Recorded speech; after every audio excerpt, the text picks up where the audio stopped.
Hi friends, আমি চপটা তৈরির আগে যে একটা শেপ দিয়েছিলাম সেটাই কি করে শেপটা দেব সেটাই দেখাবো। আমি এখানে একটা পুর বানিয়ে নিয়েছি আগে থেকেই। পুরটা আমি কি করে বানালাম সেটা আমার বড় ভিডিওতে দেখা যাবে। গোল গোল করে শেপ করে নিয়ে এই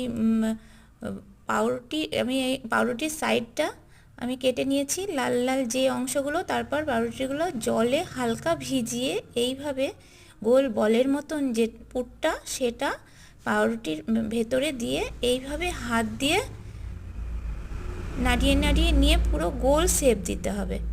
এভাবে আমি গোল গোল করে শেপ করে আমি বানিয়ে নেব প্রতিটা পাউরুটি।